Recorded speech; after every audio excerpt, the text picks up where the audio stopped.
2014년이죠. 작년에 개봉했던 영화 중에 기독 영화가 감동적인 게 두 편이 있었어요.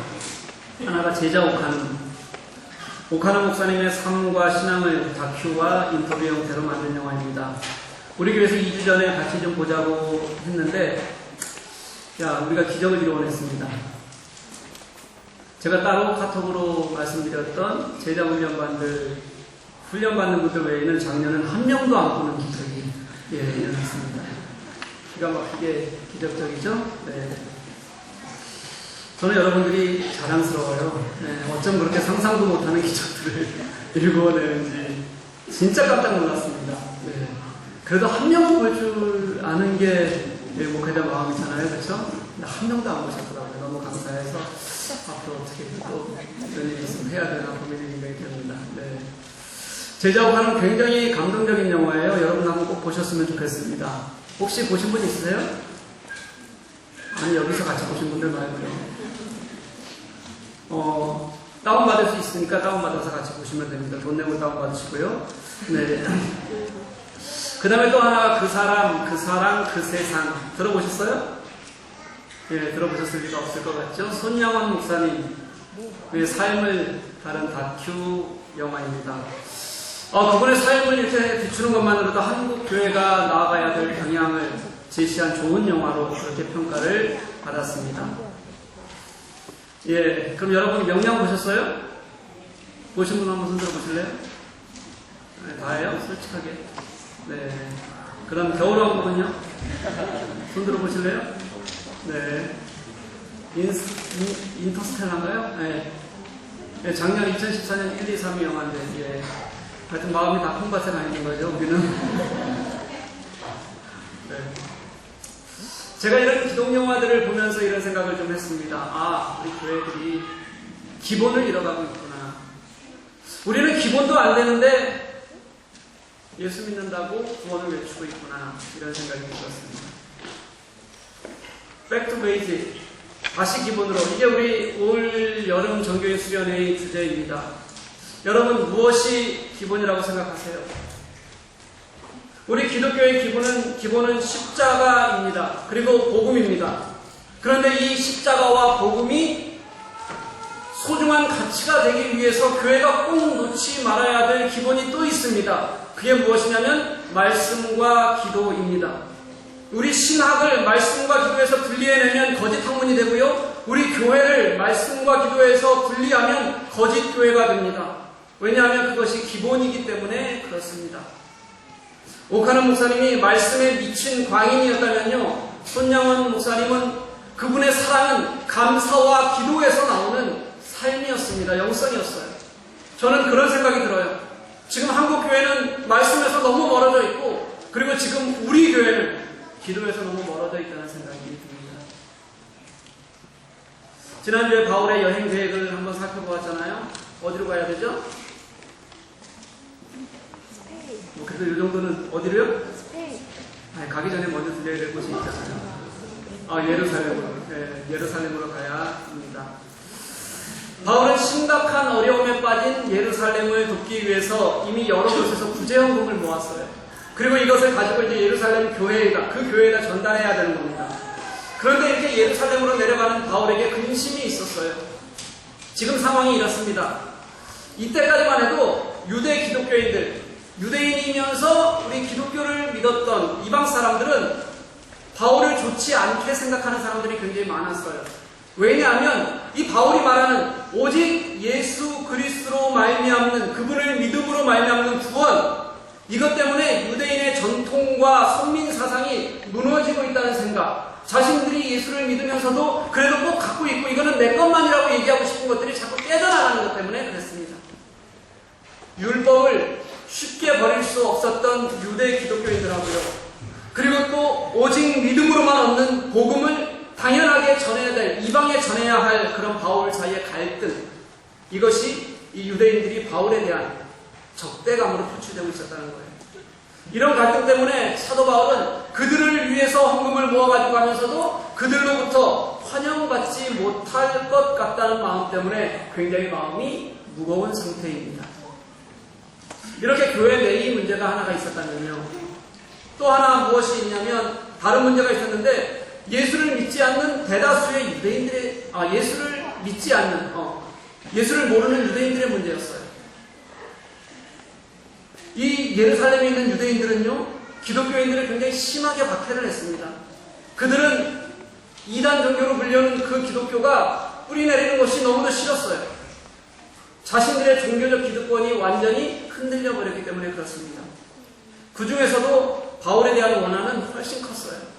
원래는 뛰어난 바리새인이었고요. 그를 자신들과 함께 그렇게 예수를 핍박하던 사람이 이제는 기독교의 핵심이 되었으니까 얼마나 증오가 컸겠습니까? 그래서 이들은 어느 곳에서든 예루살렘이 아니더라도 가는 곳마다 바울을 죽이려고 애를 썼습니다. 그런데 예루살렘으로 간다면 어떻겠어요?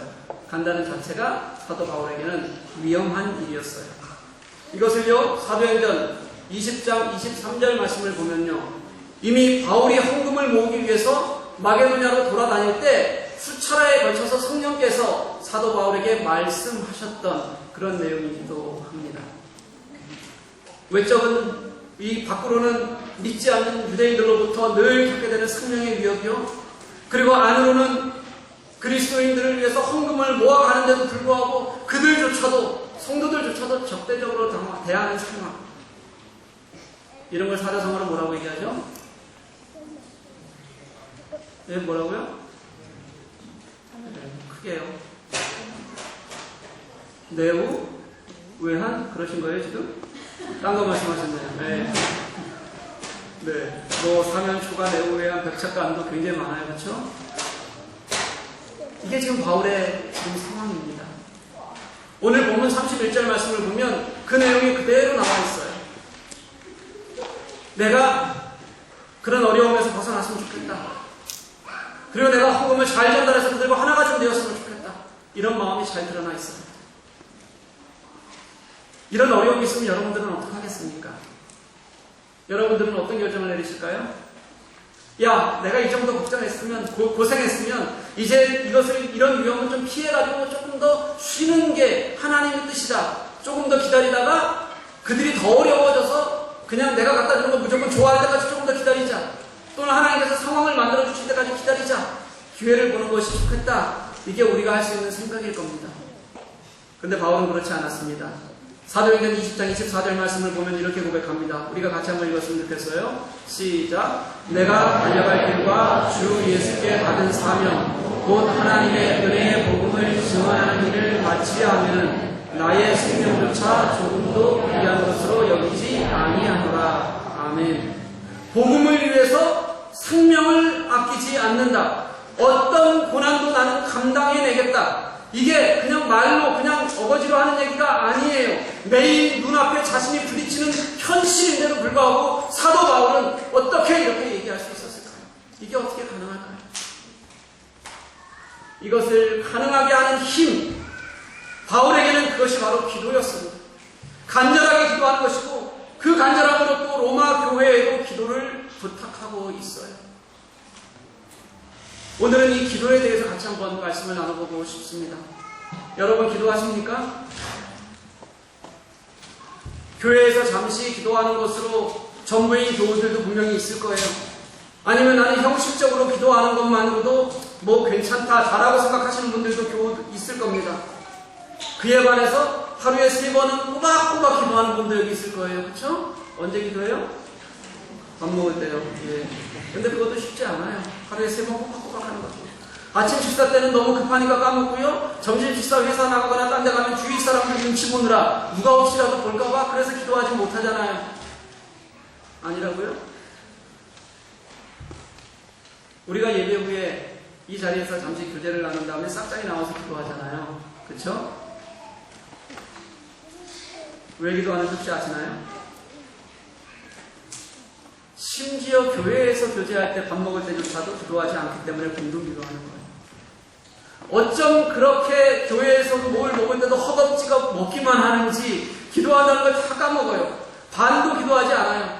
우리 아이들에게 밥 줄 때 보면 어른들이 좀 안거나 손잡고 기도 한번 해줬으면 좋겠는데 애들에게 그냥 야 빨리 먹어 어른들 나오기 전에. 그게 우리 여기 부모들이 가지고 있는 생각들이에요. 그냥 막 먹여요. 집에서는 오죽하겠습니까? 그래서는 안 되겠다, 이래서 안 되겠다 싶어서 함께 기도하게 된 게 우리가 교제 끝나고 기도하는 거예요. 지금 우리 기도는요, 기도하지 않아도 된다? 기도가 형식적이 돼버렸다? 이게 우리들에게 맞는 것 같아요. 기도하지 않아도 아무렇지도 않습니다. 안타깝게도 교회가 기도하지 않으면 안 된다. 이게 얼마나 심각한 일인지 우리는 지금 모르고 있다는 거예요.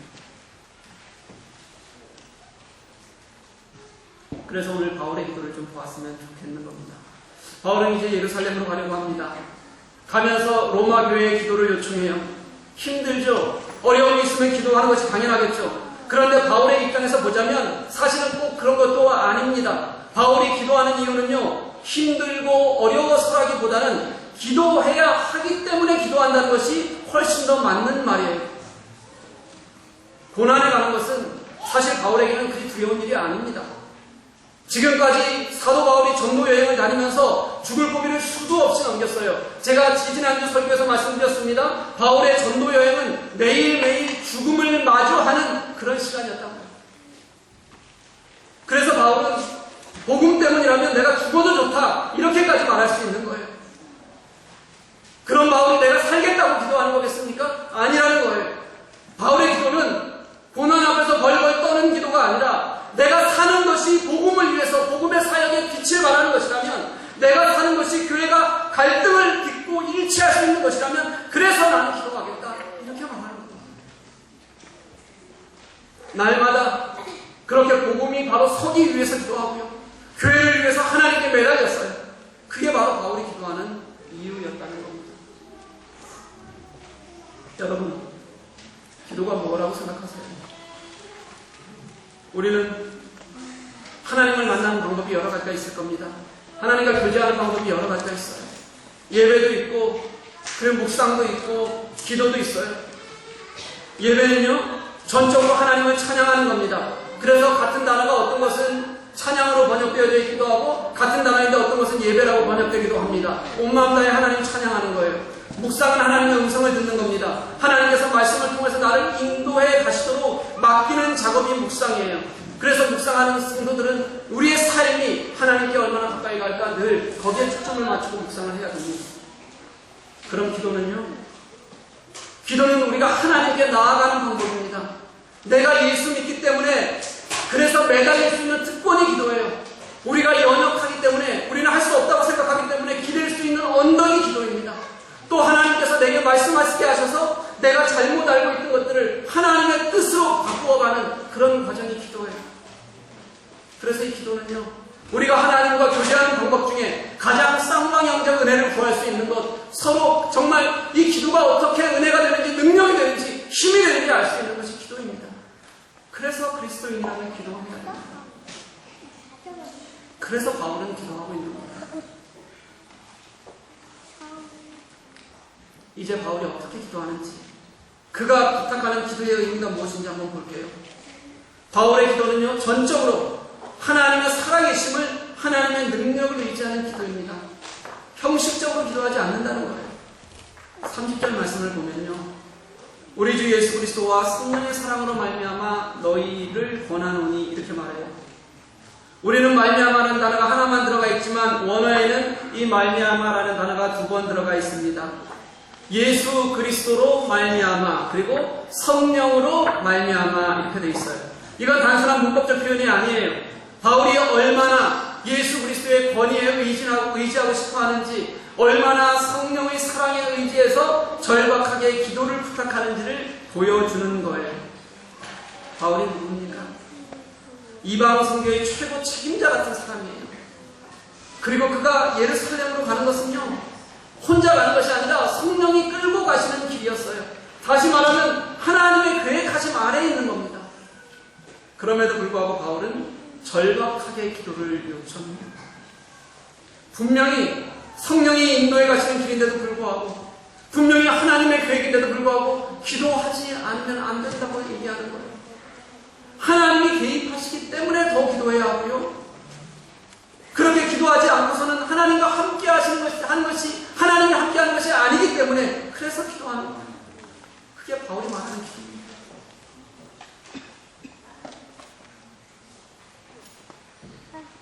그런 마음으로 어떻게 기도하고 있는지, 어떻게 기도해달라고 하는지 한번 볼게요. 너희 기도에 나와 힘을 같이 하여, 이렇게 얘기하죠.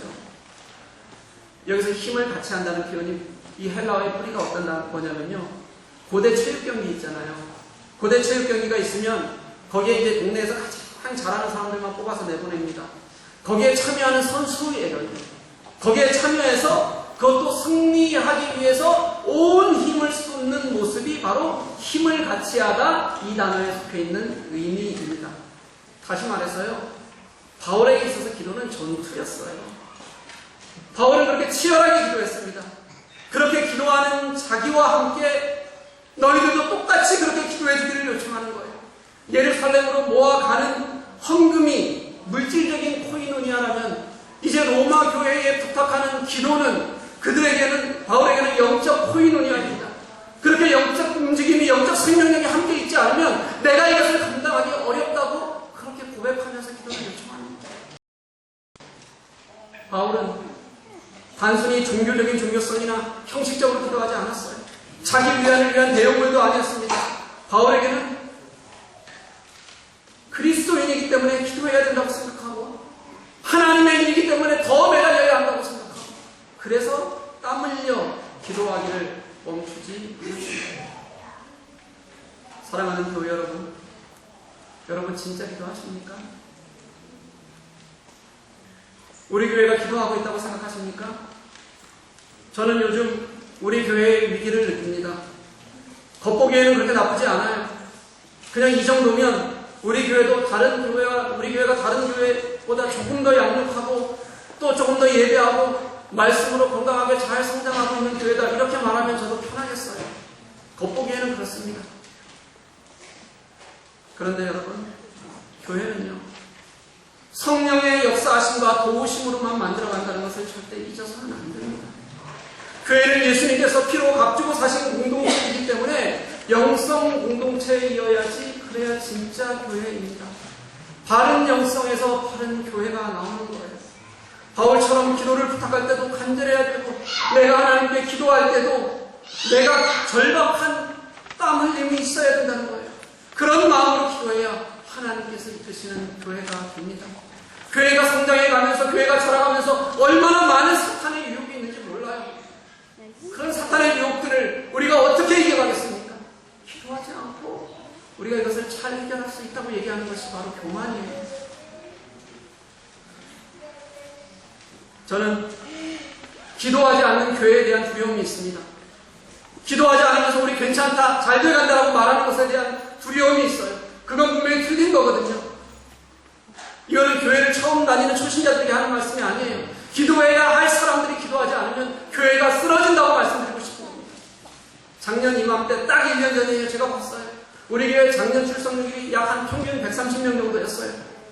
그때 수요 강의에 와서 기도하는 분들이 한 30명이 조금 넘었어요. 토요교회에 와서 기도하는 분들은 30명이 훌쩍 넘어서 35명 정도 됐습니다.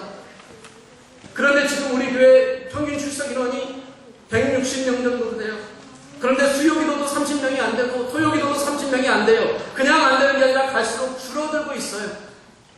성도가 늘어나는데 기도의 자리가 줄어가요. 작년 여름을 기점으로 기도하는 자리가 완전히 비어가기 시작했어요.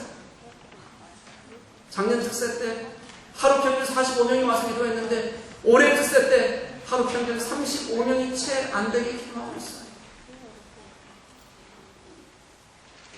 그러면서 교회의 성장도 둔화돼 갑니다. 저는 교회의 성장, 이런 것은 아무것도 아니라고 생각해요. 겉보기에 성장해 가는 것처럼 보이는 것은 정말 교회에는 아무 쓰잘데기 없는 거예요. 아무 필요 없는 겁니다. 더 중요한 것은 우리가 지금 기도하지 않는 것이 위기라는 것을 깨달아야 한다는 거예요. 하나님 앞에 바로 서 있는 영성이 없으면 그게 위기다. 우리가 갈급함이 없어지면 그게 위기다. 어쩌면 우리 교회가 앞으로 얼마 동안은 그럭저럭 나쁘지 않은 평판으로 사람이 더 늘어날지도 모르겠습니다. 하지만 그렇다고 해서 이 교회가 좋은 교회는 절대 아니에요. 하나님이 기뻐하시는 교회는 아니라는 거예요. 바울이 왜 기도할까요? 영성도 뛰어나고, 그리고 하나님의 일만, 정말 성령이 시키는 일만 거부하지 않고 순종하면서 열심히 따라가는 바울인데 그가 왜 기도할까요? 왜 로마의 교회에 또다시 기도를 요청할까요? 기도하지 않으면 자신의 성령을 따라가지 못한다는 것을 알기 때문에, 기도하지 않으면 나는 어느샌가 하나님의 뜻에서 멀어지게 될 것이라는 것을 사도 바울은 분명히 아는 겁니다. 기도하지 않으면 하나님이 일하시는 것이 아니라는 것을 잘 알기 때문에, 사랑하는 교회 여러분, 우리 기도했으면 좋겠어요? 아니요, 기도해야 합니다. 제가 말씀을 조근조근 씹어서 가르치는 것은 그래도 잘할 수 있을 것 같은데, 여러분들에게 할렐루야를 외치고 아멘이 나오게 하고 가슴을 뭉클하게 하고 무릎을 꿇고 매달리게 하는 영성이 저에게는 없어요. 죄송하지만 저에게는 그게 없어요. 그래서 매일 저는 혼자 그래도 기도하겠다고 갈급한 심장으로 기도합니다. 갈수록 더 간절해져요. 그런데 혼자서는 안 된다는 거예요. 여러분, 같이 기도해야 합니다. 여러분이 바른 교회로 갈 수 있도록, 진짜 우리가 하나님이 원하시는 건강한 공동체가, 하나님 기뻐하시는 공동체가 될 수 있도록 함께 기도해 주셔야 합니다. 갈급한 심령으로, 지금 우리가 가고 있는 것이 옳은 길이 아닐 수도 있구나, 기도하지 않고서는 바른 교회가 아니구나, 그래서 같이 깨달아 알아야 됩니다. 저는 오늘 바울이 로마 교회에 했던 이 간절한 호소를 여러분들에게 드리는 겁니다. 요즘 제가 가장 많이 느끼는 것이, 제가 영적으로 번아웃 돼 간다는 느낌입니다. 바쁘고 힘들어서 그런 것이 아니에요. 함께 숨쉬는 영적 생명력을 제가 느끼지 못하겠어요. 그래서 먼저 임원들에게 부탁하고, 그리고 훈련받는 교우들에게 부탁하고, 그리고 싹장들에게 부탁하고, 그리고 이제 여러분들에게 함께 기도해달라고 제가 그렇게 부탁하는 겁니다. 제가 우리 교회 처음 와서 설교할 때 이런 얘기를 많이 드렸었어요. 저를 위해서 기도하는 사람들이 있어서, 나를 위해 동역하고 함께 기도해주는 성도들이 있어서, 내가 그 생명력으로, 나는 그 기도 때문에 살고 있다고, 그게 은혜라고 저는 생각합니다. 이런 말씀을 제가 여러 번 드렸어요. 그런데 요즘 솔직하게 말씀드리면, 광야에 던져진 것처럼 직접 부딪히는 그런 영적 싸움이 제게 너무 강해요. 문제는 제가 이겨내지 못하겠어요. 사랑하는 교회 여러분, 기도하지 않은 것은요, 이런 기본으로 돌아가자는 겁니다. 제가 교회에서 기도해야 된다고 이렇게 얘기하는 것은요, 정말 이제는 우리가 다시 돌아보아야 될 것이라고, 될 때라고 제가 호소하는 거예요. 간절함입니다. 제가 자기 전에 이불을 다 깔아놓고 거기에 엎드려서 기도를 합니다. 하루의 기도 제목들을 가지고 가장 안타까운 사람을 위해서 먼저 기도하는데요, 한 일주일쯤 된 것 같아요. 기도하려고 엎드렸는데 가슴이 정말 너무 답답했습니다.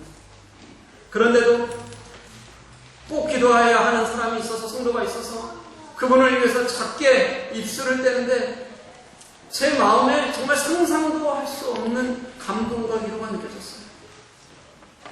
저는 그 감동으로 기도해 가면서요, 그 시간에 그 중보를 통해서 그 성도를 살리시고 그 성도를 위로받게 하시는 한 시간이었다고 분명히 확신합니다. 또 그 시간이 하나님께서 내가 하나님 앞에 바로 서게 하시려고 나를 붙드시고 위로하시는 시간이라고 그렇게 깨달았어요. 그 다음날 전화로 성도와 함께 이야기를 나눴는데, 많이 힘들어하고 고민하던 성도가 마음이 편안해지고 감사하는 마음이 되었다는 것을 들었어요. 얼마나 좋았는지 몰라요.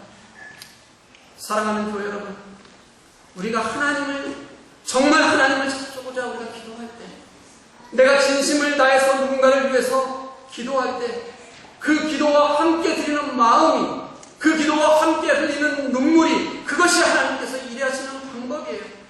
하나님께서는 여러분을 통해서 그렇게 일해 나가신다는 거예요. 그때 분명히 느껴져요. 꼭 환상을 보는 것처럼, 저처럼 환상을 잘 못 보는 그런 저에게도 보여주세요. 예수님이 그를 감싸고 어루만지고 있는 모습을 발견하게 됩니다. 그러면 어느새 새벽이에요. 밤새 기도한 게 아니라 그러다 잔 거예요. 교회 공동체는 세상 시스템으로 움직여지지 않아요. 하나님의 은혜로만 마음을 아는 것으로만, 그분께 맡기는 것으로만 가능합니다. 어떻게 하나님의 마음을 알겠어요? 어떻게 내 생각보다 하나님의 생각이 더 이 교회에 가득 차게 하겠습니까?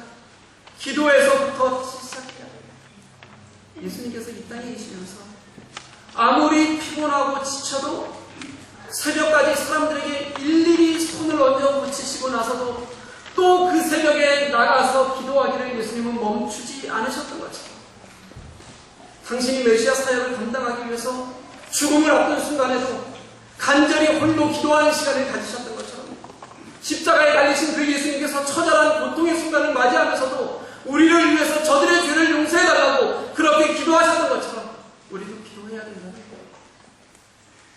예수님이 기도하셨고, 그 본을 따라서 오늘 바울이 또 간절히 중보기도를 하고 요청했던 것처럼요, 그리스도인들은, 성도는 기도해야 합니다. 사랑하는 교회 여러분, 여러분은 하나님의 사랑을 어떻게 느끼십니까? 우리가 같이 기도한다고 해도 이제는 진심이 사라져버리는 것 같아요. 서로가 기도해서 지체됨을 알게 해야 되는데 기도해주는 교제의 힘이 없어서 외로움을 느껴요.